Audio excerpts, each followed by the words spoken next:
Baik, terima kasih. Assalamualaikum warahmatullahi wabarakatuh. Hidup buruh, panjang umur perjuangan dan perlawanan. Jadi hari ini saya dan teman-teman hadir di gedung MK jauh-jauh nih dari Bandung, dan sudah yang kesekian kali kita sidang di sini, dan hari ini kita sidang mendengarkan keterangan saksi dari pemerintah dan legislatif ya. Kalau ada dua-duanya lebih bagus tuh, kita bisa tahu dari pemerintah itu siapa, dari legislatif itu siapa. Kalau perlu nanti pas pulangnya nggak bisa pulang tuh, kita tutup tuh, kita tanya tuh kenapa mau jadi saksi. Kalau mungkin yang dihadirkan dari pemerintah dan legislatif sekarang berarti keterangan saksinya pihak yang mendukung ya terkait Undang-Undang Cipta Kerja Omnibus Law ini.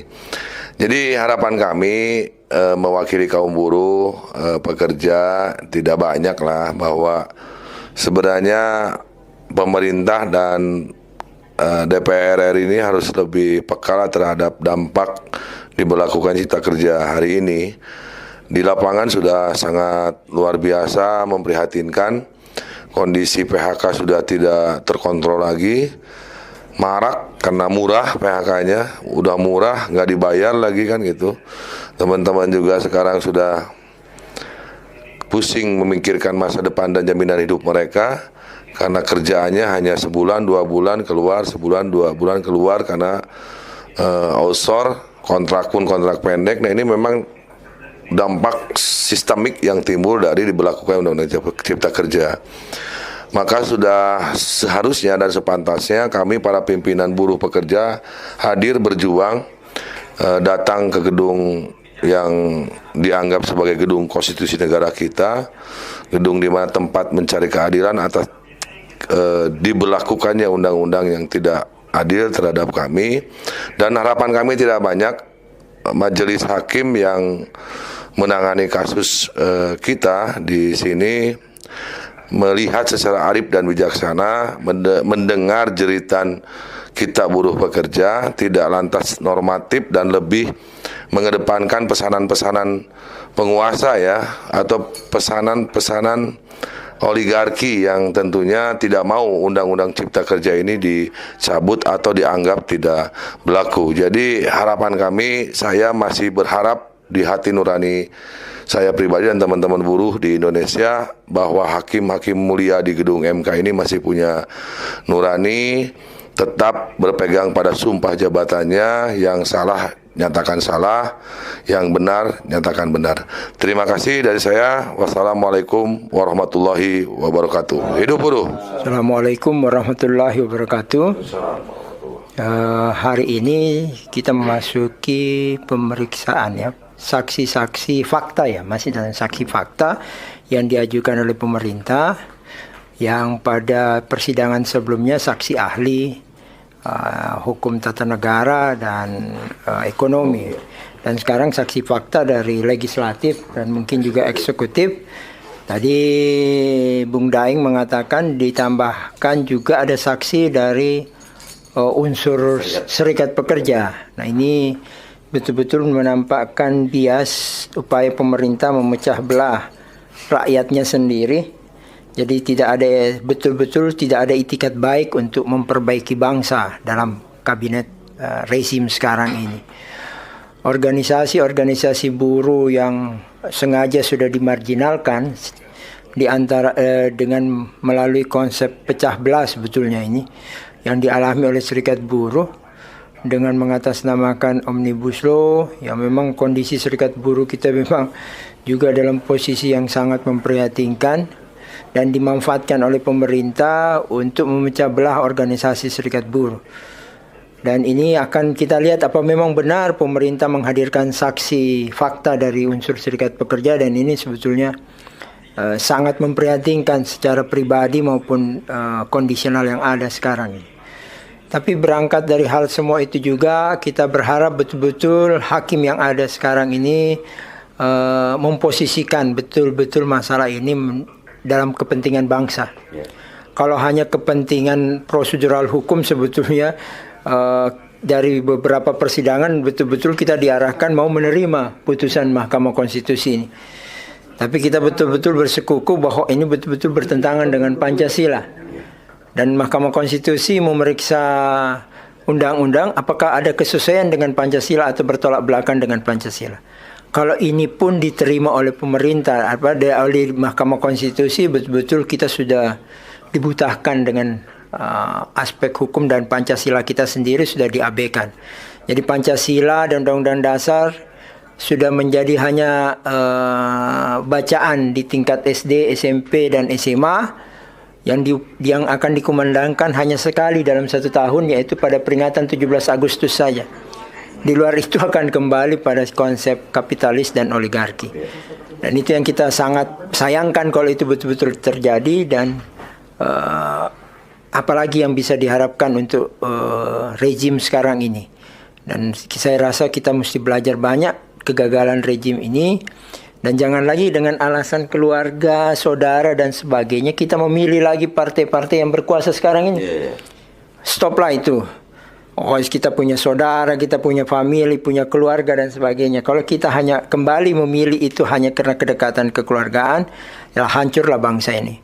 Ya, saya ingatkan kepada seluruh kaum buruh, momen ini kita gunakan bukan hanya mengembalikan koridor hukum sesuai dengan Pancasila dan Undang-Undang Dasar, tapi kita mengembalikan marwah pergerakan serikat buruh yang menegakkan hak-hak dasar pekerja bagi seluruh bangsa Indonesia.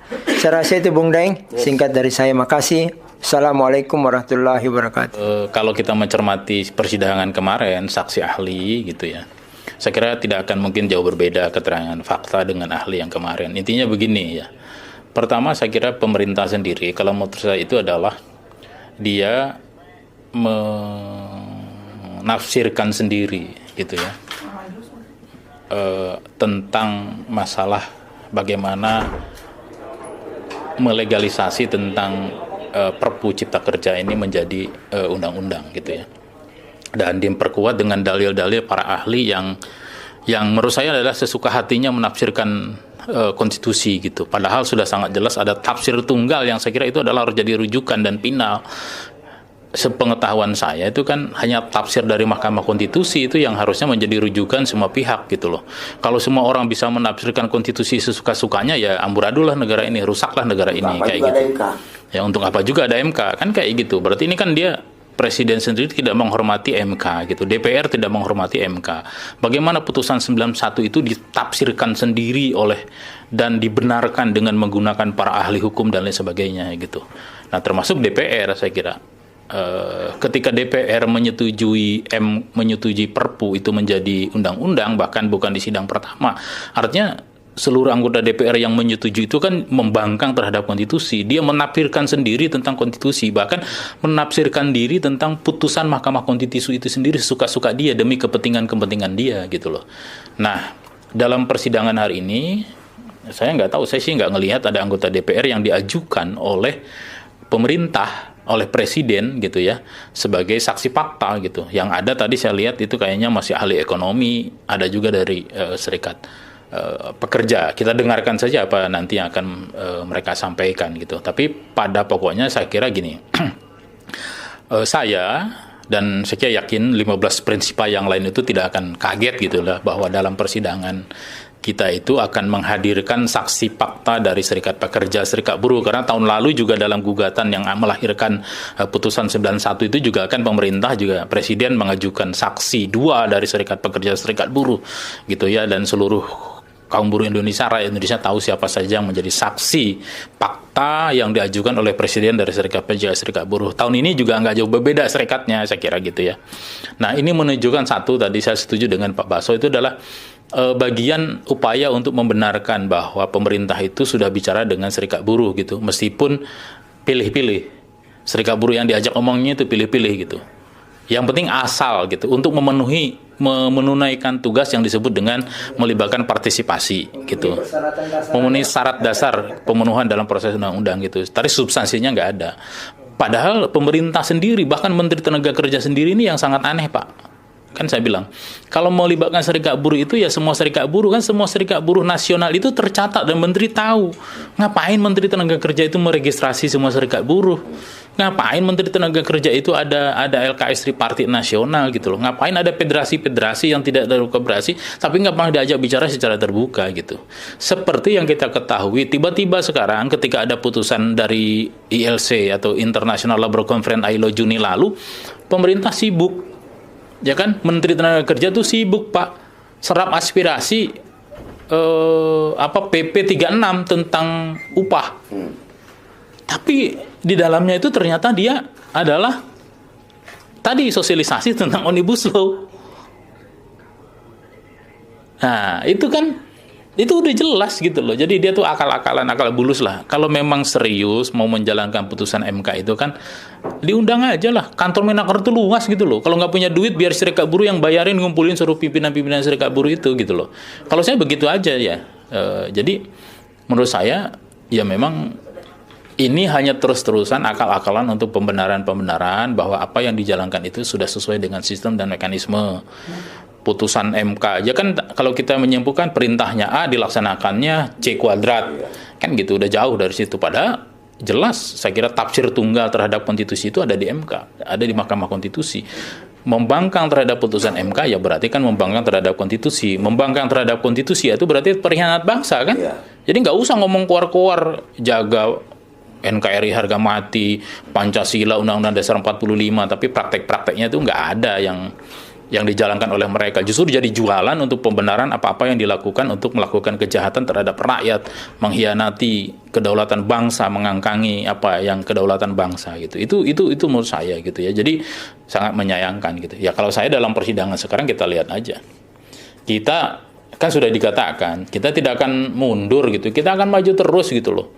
Maupun pemerintah ini, Bapak Presiden yang terhormat, yang mulia, dan anggota-anggota DPR yang kita gugat ini mau menghadirkan 100 saksi ahli, 100 saksi fakta, 1000 fakta mata akan kita hadapi gitu loh.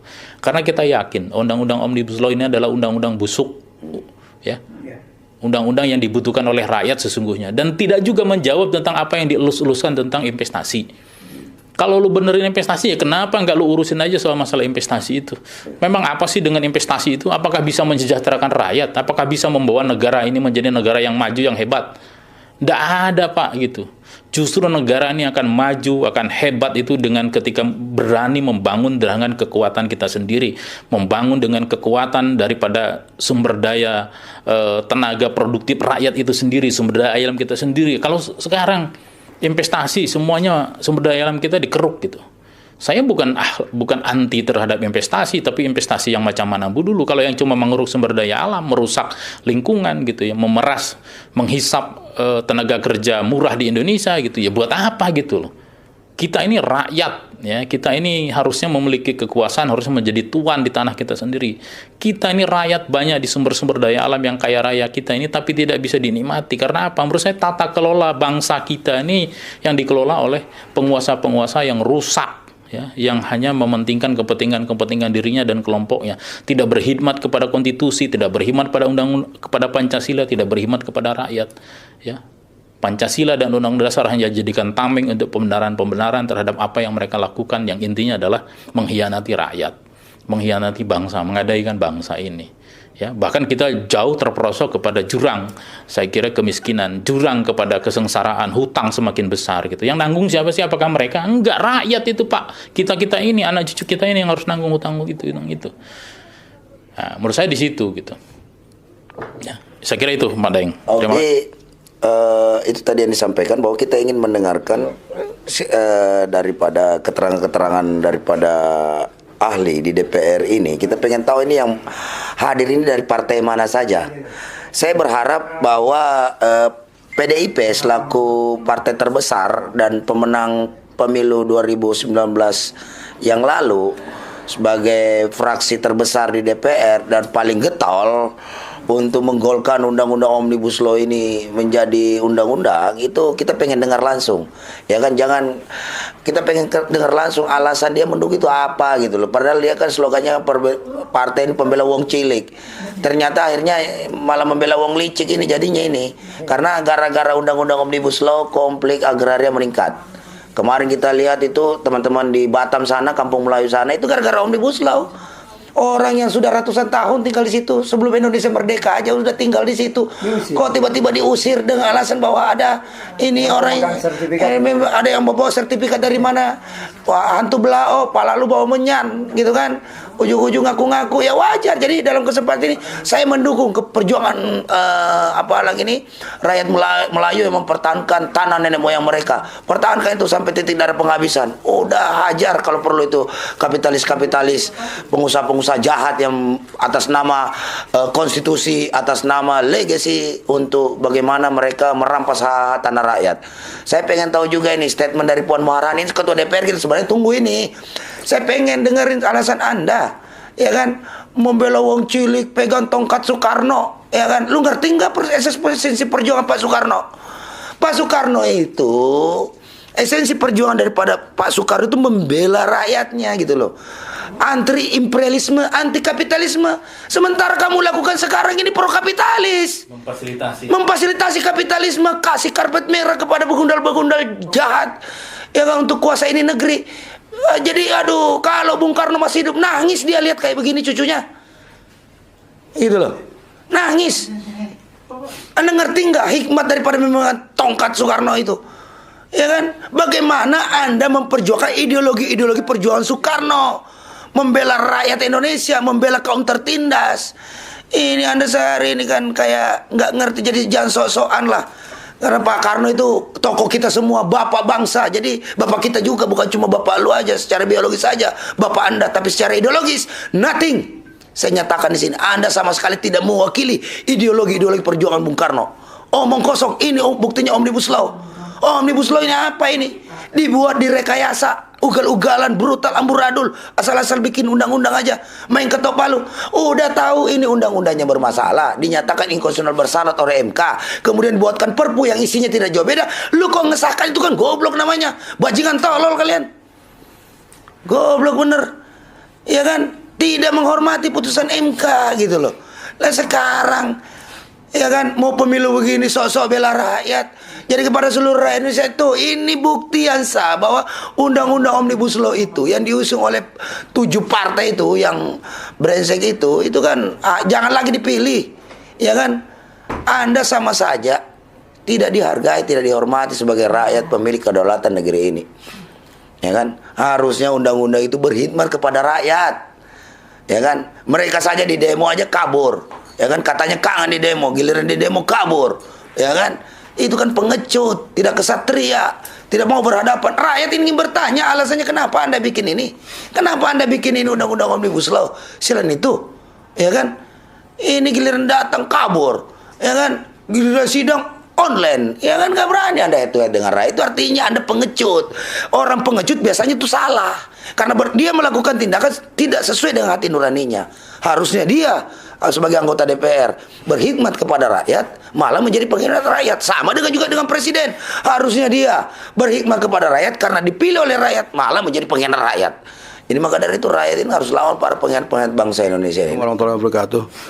Kawan-kawan buruh yang saya hormati, saya banggakan, di sini para petinggi-petinggi buruh sedang melakukan pers. Tentunya apa yang disampaikan Bung Daeng ini miris sekali, yang terasa dan sangat bisa dirasakan. Di lapangan ini kami impact dan efek dari Undang-Undang Omnibus Law ini parah sekali.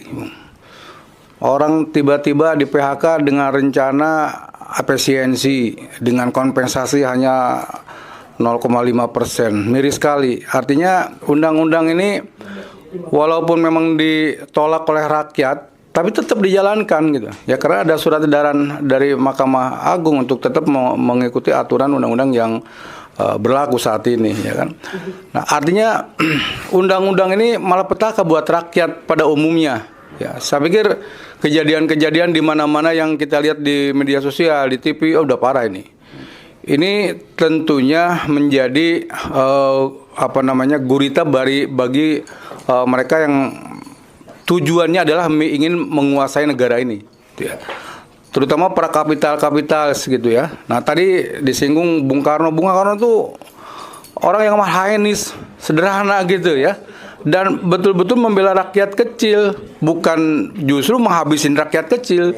Ini di sini bukan menentaskan kemiskinan atau rakyat kecil, tapi menghabiskan rakyat kecil dan yang miskin, membunuh rakyat miskin. Kalau udah miskin parah mati ya sudah tinggal mereka gitu. Nah, tentunya ini yang perlu kita lawan ya, kita lawan keras. Ya sekarang di daerah-daerah yang tadi sampaikan ada satu daerah yang memang otoritas masalah penguasaan tanah ya kan, yang 90 tahun nanti bisa diperpanjang lagi kan, dua kali kan Pak. Kalau dulu kan hanya 30-25 Pak. Kalau sekarang pribumi cuma bisa untuk 30 tahun. iya betul. Nah ini kan ironis, artinya secara perlahan penguasa saat ini menjual tanah negeri kita ini kepada orang-orang asing, udah antek-antek asing itu ya. Nah, apa yang dia kumpulkan ya cuan-cuan itulah. Ya. Mereka ingin mendapatkan harta besar demi keturunan-keturunan mereka. Tentunya ini yang harus kita sikat habis ini, jangan dibiarkan. Ini mendolimi. Saya khawatir ya. Kemarin lihat di media sosial bencana itu di mana-mana, ya kan? Cina udah dihajar dengan banjir bandangnya. Kemarin di Meksiko semua daerah, Hawaii semua daerah itu sudah diajab oleh Allah. Nah kita khawatir ini Indonesia diajab itu bukan mereka yang goblok yang nggak beres, orang yang mukmin juga diambil oleh Allah. Tapi memang beda prosesnya, gitu ya, harkatnya beda. Orang-orang mukmin yang baik mungkin dia akan menjadi ahli surga di sana dan syuhada. Nah mereka akan dibakar di neraka. Nah ini kan proses yang kita tidak harapkan untuk saat ini ada masyarakat rakyat yang memang semangat beribadahnya, tapi diganggu oleh setan-setan laknatullah ini, gitu ya kan, dalam bentuk fisik yang memang menyerupai. Nah itu yang lebih parah, mengatasnamakan konstitusi demi keinginan, harapan, niat jahat para setan-setan ini. Saya pikir ini yang memang perlu kita kita habisin lah gitu ya. Karena terus terang kalau kita lihat dari fungsinya Omnibus Law buat apa sih? Di mana kegentingan juga tidak ada. Kita analisa secara hukum nggak jelas. Di mana letak kepentingan, kegentingan? Nggak ada kalau kita lihat ya kan, hanya kepentingan mereka saja. Ya tentunya ini kepada masyarakat buruh khususnya, ayo kita sama-sama berjuang, kita tanggapi, kita sikapi, dan kita lakukan sesuatu hal yang terbaik buat bangsa ini. Bukan buat cuman teman-teman buruh ya, tapi juga buat masyarakat. Di dalamnya tentunya ada anak, istri, saudara-saudara kita yang nanti ke depan juga akan membutuhkan hidup yang nyaman, baik, hidup yang betul-betul punya karisma dalam menjalankan roda kehidupan yang saat ini tidak jelas ya. Sistem kerja sudah tidak jelas. Itu saya pikir itu yang perlu kita sikapi. Terima kasih. Assalamualaikum warahmatullahi wabarakatuh.